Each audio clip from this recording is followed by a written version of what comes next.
네, 굿모닝입니다. 혹시 마이크 상태가 안 좋거나 목소리가 안 들리면 댓글로 좀 알려주세요. 하긴 안 들리면 알려주실 수가 없으시겠군요. 네. 오늘은 아침에 예배 모임이 있어서 이동 중입니다. 이동 중에 가만히 생각해 보니까요, 그 목회자 CPC 4주짜리 인텐시브 과정을 제가 한 주 한 주 요약해 드리겠다라고 했는데 2주차까지 해놓고 지난주에 깜빡했네요. 3주차 거 제가 요약해 드리려고 또 이렇게 들어왔습니다.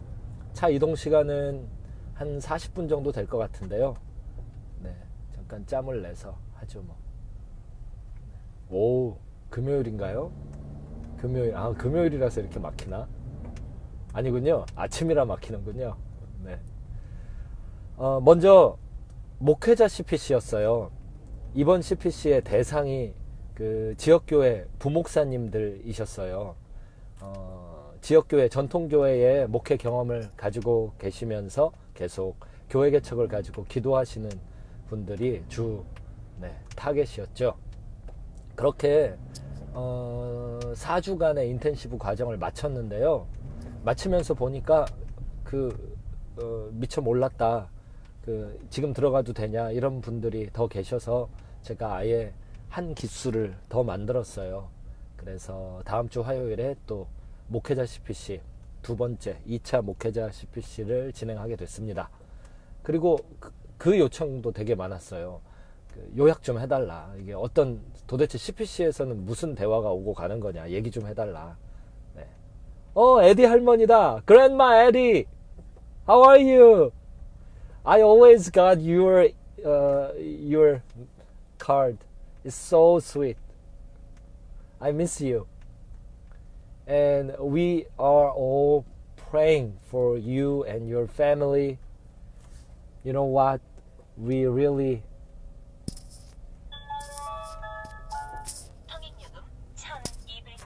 be blessed by you and your family.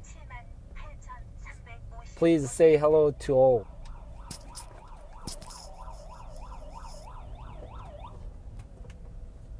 네, 이거 카드 잔액이 잘 있나? 이용 그러는데. 네, 에디 할머니 반가워요. 에디 할머니 책 보내드릴게요. 한국어로 돼 있지만. 에디 할머니. 네. 이야기가 중간에 끊겼죠. 제가 정신이 없었어요. 에디 할머니 들어오시는 거 보고 반가워가지고요. 정말 저희 가정에 미국에 있을 때 사랑을 많이 베풀어 주신 할머니세요. 최근에 남편분이 돌아가셨어요. 2주 전에. 그러면서 이제 페이스북 보니까 에디 할머니도 저기 산속이 꼽고 계시던데, 네. 가서 인사드리고 싶네요. 린츠버그 한번 가면 좋겠네요. 가는 김에 리버티도 좀 들리고요. 네. 하하하, 차선에 진입하였습니다. 자, 계속 할게요. 그 CPC, 목회자 CPC 과정의 그 내용을 계속 요약해달라 그래서요. 제가 하고 있었습니다. 그리고 이제 1주차에 뭐가 진행됐었냐면은, 먼저 이거부터 말씀드려야 되네요. CPC 내용이요, 다 달라요. 큰 골자는 같을지 모르지만요. 제자화를 통해서 교회 개척하세요. 이거는 같을지 몰라도요. 그것을 CPC에 누가 학생으로 들어오시냐에 따라서 그 학생에게 맞춰진 커리큘럼으로 진행하고 있지요. CPC 잠깐 소개드리자면요. 처치 플랜팅 클래스예요. 네. 못 알아들으시면 Church Planting Class입니다. 네. 교회 개척 수업이죠.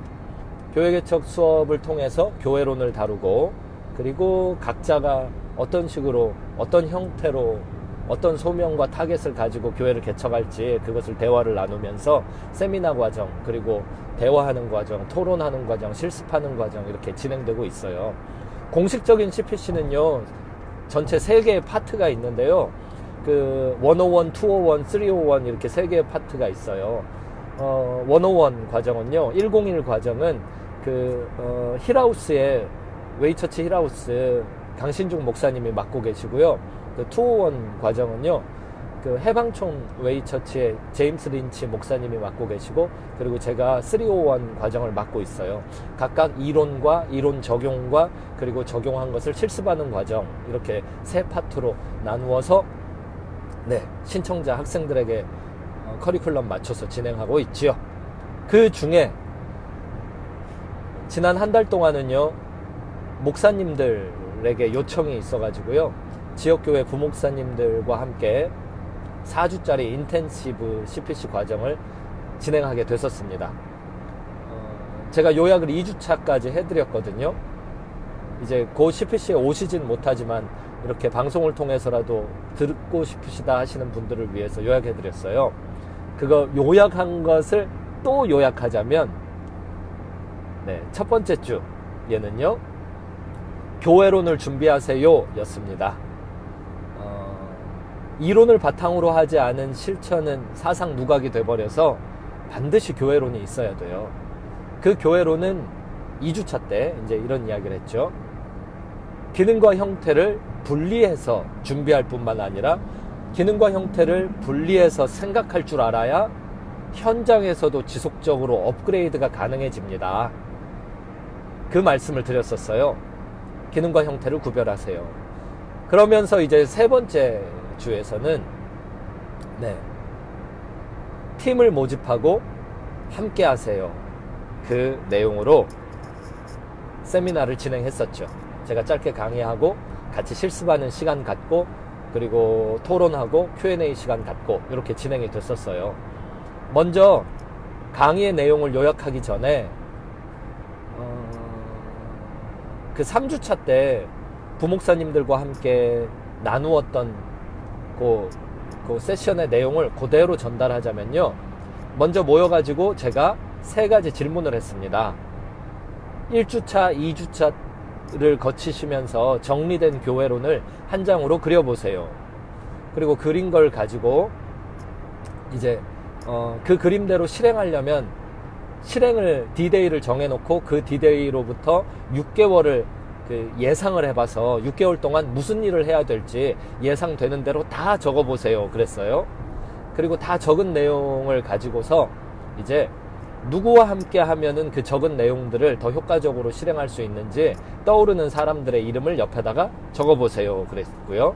그리고 그 이름들 적은 것을 서로에게 발표하는 시간도 가졌었어요. 적은 이름이 뭐 송준기다 그러면 이 사람이 누군지 짝을 지어가지고 서로에게 소개시켜주는 그런 시간도 가졌었죠. 그리고 왜 팀으로 함께 해야 되는지 제가 짧게 강의해드리고, 그 Q&A 시간과 토론 시간을 또 갖고 마무리하게 됐었습니다. 이번에는요, 그 3주차 때 진행된 내용의 핵심을요, 제가 요약해서 정리해서 말씀을 드릴게요. 다시 한번 그 소 제목을 말씀드리자면, 팀을 모집해서 함께 하세요 였어요. 리더십 팀을 모집하세요 였어요. 엄밀하게 말하자면, 교회를 개척할 때 교회론이 준비되셨다라는 가정을 제가 할게요.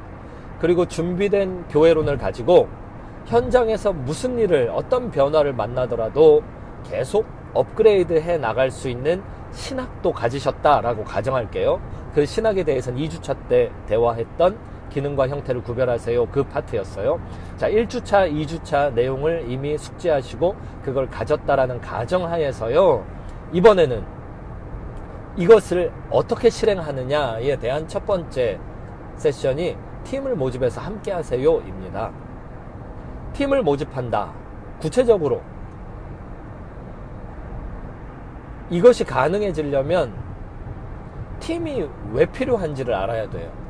그리고 팀을 모집했을 때 그 팀과 무엇을 할지가 준비되어 있어야 돼요. 괜히 교회 개척 함께 합시다 해놓고 사람들 모아가지고요, 모인 사람들이 내가 뭘 해야 되는지 잘 모르는 상황, 이런 상황이라면 그 팀은 굳이 모집하지 않아도 돼요. 아마도 팀이 모였는데 팀원들이 각각 뭘 해야 되는지 모르는 상황이라면 그런 팀은 없는 게 더 나을걸요. 대부분 교회 개척을 할 때 교회론 준비도 잘 안 돼 있을 뿐만 아니라 준비된 교회론이 있다 한들 그걸 가지고 지속적으로 현장에 맞게 변화무쌍하게 바꾸기도 바꾸지도 않는 경우가 많고요. 그리고 그걸 바꾸어 나간다라고 해도 그것을 함께 바꾸고 함께 적용할 리더십 팀이 부재합니다. 그래서 많은 문제들이 생기죠. 리더십 팀은요, 핵심 멤버와 구별이 돼요. 핵심 멤버는 흔히 말하는 개척 멤버들이에요. 교회를 개척할 때 그 최초에 함께 하기를 원하는 사람들이에요. 적극적인 교인들이라고 그 목사님들은 흔히 생각하시면 더 쉬워요. 핵심 멤버들과 리더십 팀은 구별되어 있어요. 어떻게 구별되냐면요, 핵심 멤버들은 어떤 사역을 함께하고 도울 수는 있을지 모르나 1주차, 2주차 때 이야기했던 교회론에 대한 논의나 아니면 그 교회론을 업그레이드 해나가는 논의 같은 것을 함께하지 않는 사람들이에요. 핵심 멤버들과는 교회 이야기 하는 거 아닙니다. 제가 이것을 늘 표현하는 것이 교회에서 교회 이야기 하는 거 아닙니다 라는 문장이에요. 교회에서 교회 이야기를 모두와 함께 하는 거 아니에요. 교회 이야기는 리더십 팀과만 하는 것이고요. 그 교회 이야기는 80% 이상이 교회론에 관련된 이야기예요. 또 다른 말로 하면 리더십 팀은 브레인 조직이라고 불러도 될 거예요. 리더십 팀은요, 그 교회의 흥망성쇠를 함께 합니다. 그러나 핵심 멤버들은 그 교회의 흥망성쇠 전체를 함께하지 않을 수도 있어요. 리더십 팀은요, 그 개척을 처음에 비전을 가지고 시작하시는 목사님과 모든 논의를 함께 해요.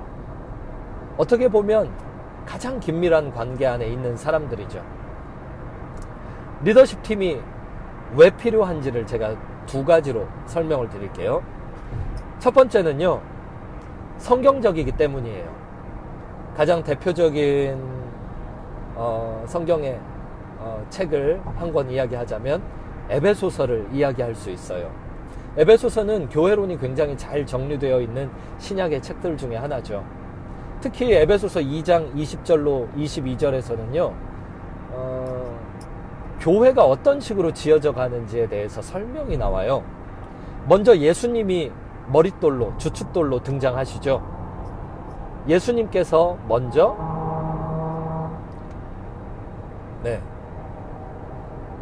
머릿돌이 되어서 이제 건물의 터에 놓이게 되고요. 그 다음에 성도들은 다 그 건물을 짓기 위해 모인 건물의 재료들로 묘사되고 있어요. 성전을 지어 나가는 것을 묘사하는 거예요. 성전 건물을. 먼저 머릿돌 예수님이 있을 때 그 예수님을 중심으로 또 다른 건물 재료들, 성전 재료들인 사람들이 모이는 거예요.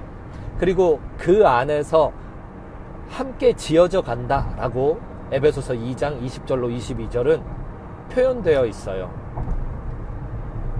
혼자서 교회를 세우는 거 아니에요. 교회는 함께 세우고 성경대로 이야기하자면 지어져 가는 과정이 있어야 돼요. 저는 에베소서 2장 20절로 22절을 한마디로 표현하자면 리더십 팀이라고 부르고 싶어요. 교회를 함께 지어갈 그 사람들, 그 최초의 모임, 그리고 지속하면서 계속 교회에 대한 논의를 긴밀하게 기도와 연구를 통해, 말씀을 통해 나눠갈 사람들, 그 사람들이 리더십 팀이에요. 리더십 팀은 하나 더 얘기해야 되나요? 에베소서 이야기 나왔으니까 에베소서 4장에 등장하는 그 팀원 각각의 다양한 은사들도 말씀드릴게요. 사도, 선지자, 복음 전하는 자, 목사, 교사, 그렇게 함께 지어져 가는 다양한 은사의 성전 재료들로서 성도들이 등장합니다. 사도, 선지자, 복음 전하는 자, 목사, 교사를 제가 지금부터는요 사선복목교라고 부를게요. 사선복목교는요 아주 훌륭한 팀입니다. 이것이 왜 훌륭한 팀인가? 무엇보다도 이들이 서로 달라서입니다. 제가 크리스찬 생존 수업의 한 그 챕터에서 그 팀의 중요성에 대해서 다룰 때도 똑같이 이야기했었는데요. 사선 복목교는 서로 굉장히 달라서요. 함께 할래야 할 수 없는 사람들이에요. 사도가 이야기해요. 교회를 개척하자. 선지자가 이야기를 해요. 기도도 안 해봤으면서 가만히 있어라. 복음 전하는 자가 이야기를 해요. 교회 개척이 웬 말이냐. 지금 복음을 들어야 되는 사람이 얼마나 많은데 그런 건 나중에 생각하고 일단 복음 전하자. 그랬더니 옆에서 목사가 이야기를 해요. 아니 이미 우리 안에 들어와 있는 성도들이 있는데 뭔 소리냐. 괜히 교회 개척한다고 해서 관계 깨지고 목양을 해야 되는 목양 관계들 힘들어진다. 상처받는다. 하지 말자. 옆에서 교사가 이야기해요. 아니 신학도 안 하신 양반들이 무슨 교회 개척을 한다고. 제가요 교회론에 대해서 조직신학적으로 성경신학적으로 기초를 좀 잡아드릴 테니까 3년만 주세요. 이렇게 서로 완전 안 맞아요.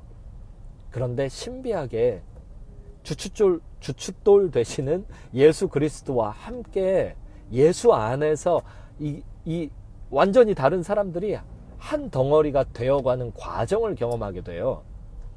그게 팀의 위력이자 교회 개척의 매력 중에 하나예요. 서로 완전히 다른 사람들이라니까요. 완전히 다른 사람들이 하나가 될 수 있다면 거대한 시너지가 탄생합니다. 자, 제가 왜 리더십 팀이 필요한가를 성경적이기 때문입니다 라면서 설명했고요. 그 다음에 하나 더 있어요. 왜 리더십 팀이 필요하냐? 그것이 실제적이고 효과적이기 때문이에요. 교회 개척을 하려면 종합예술이에요. 종합예술. 이게 한두 가지 문제를 해결한다고 이게 될 일이 아니에요. 하나부터 10까지 하여간 교회 개척이 시작되면 그냥 다 문제를 만난다라고 생각하시면 돼요.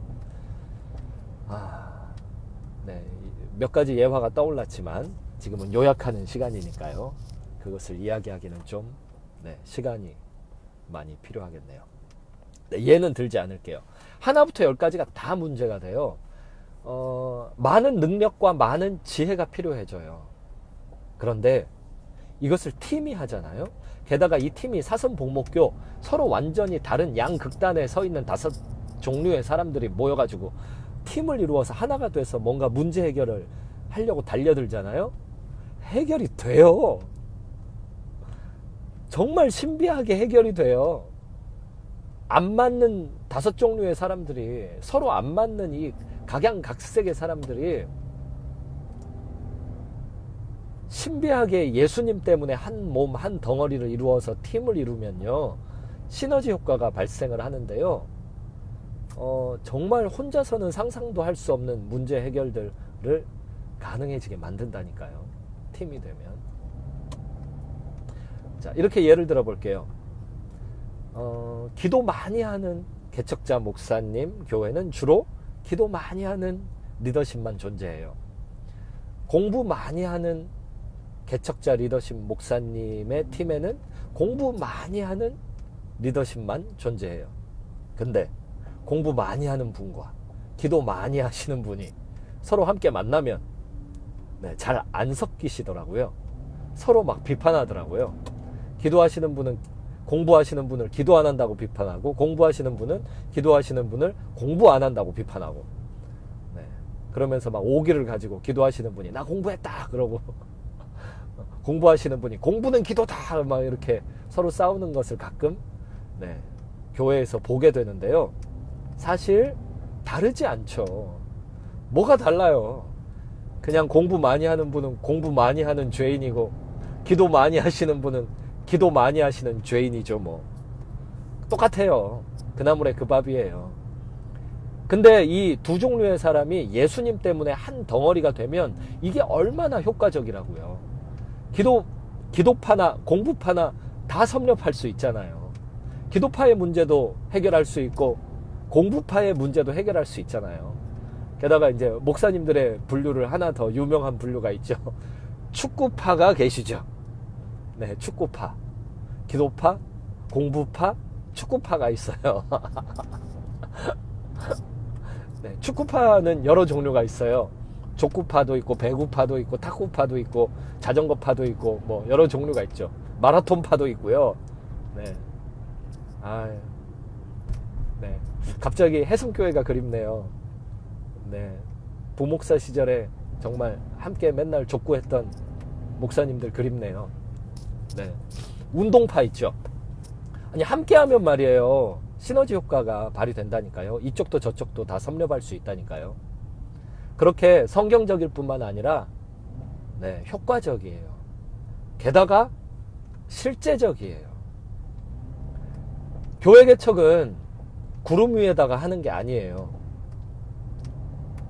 정말 우리 피부로 날마다 와 닿는 현실적인 그 문제들이 변화무쌍하게 일어나고 있는 세속 한복판에서 진행하는 거예요. 이것은 늘 현실 세계에 발을 딛고 있어야 돼요. 교회 개척을 하다 보면 교회가 이 실제 세계에 섰다라는 것을 이 비저너리들이 교회를 개척하기 때문에 잊어먹을 때가 많거든요. 그래서 보고가 되고 있는 현실의 그 문제점들이나 위기 의식들이요, 자주 그냥 묵살이 될 때가 많아요. 그게 정말 현실의 문제를 뛰어넘을 만한 믿음이 있어서라기보다는 조금 뭔가 이상한 비전에 대한 고집 때문에 현실 문제가 묵살될 때가 많아요. 그러나 이 다양한 사람들이 함께 예수 안에서 한 덩어리, 신비한 한 덩어리를 이루는 그 팀을 이루게 되면요, 교회가 현실 위에 설 수 있어요. 늘 현실 감각이 있어요. 팀이 없는 교회는 대부분 현실 감각이 없어서요, 현실에 뒤처져요.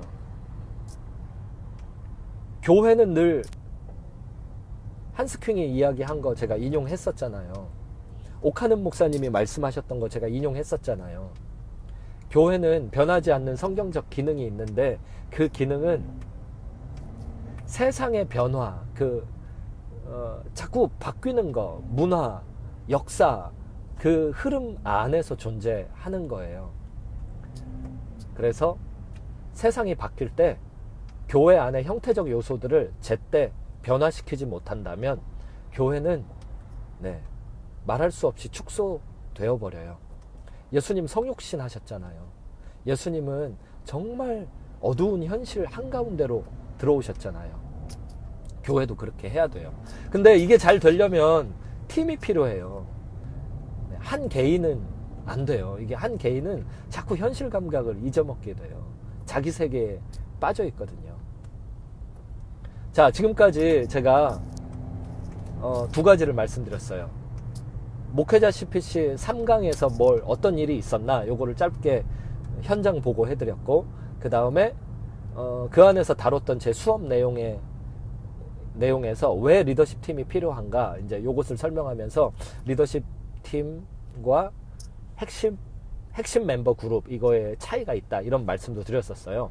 제가 두 가지를 더 말씀드릴게요. 하나는 팀 사역의 5가지 요소. 하나는 그러면 그런 리더십 팁은 어떻게 모집합니까? 이제 요 2가지 더 말씀드릴게요. 그러면 도착을 하게 될 것 같네요. 팀 사역의 5가지 요소. 그냥 쭉 얘기할게요. 권한 위임이 이루어집니다. 태스크포스 팀이라고 하죠. 업무에 맞게, 임무에 맞게 그 팀이 진행하고 있는 각각의 태스크에 맞게 팀이 재구성돼요. 권한 위임을 합니다. 은사 중심입니다. 이게 2번째 요소예요. 태스크포스 팀이 운영이 되려면 권한 위임이 제때 이루어져야 되고, 권한 위임은 은사 중심으로 이루어져야 됩니다. 그리고 이 팀은 특징이 자발적이라는 거예요. 각자 자기 은사를 살리다 보니까요, 누가 시켜서 어떤 일을 하는 사람들이 아니라 그냥 자기 눈에 띄는 일을 은사 중심으로 하게 되니까 이게 자발성이 드러나요. 그리고 팀의 또 하나의 특징은 이게 전통적 구조가 아니라는 거예요. 그냥 내가 당회장이니까 내 말을 들어야 돼, 이렇게 안 하고요. 그냥 지금 상황에서는 이 문제를 누가 제일 잘 해결할 것 같으니까 저 사람 중심으로 갑시다. 뭐 이런 식으로 기능적 구조가 생기게 되죠. 그리고 또 하나의 특징은 관계 중심이에요. 관계 중심. 관계 안에서 흐르는 리더십이 그 흐름이 있죠. 자, 잠깐만 제가 내비게이션으로 좀 바꿔가지고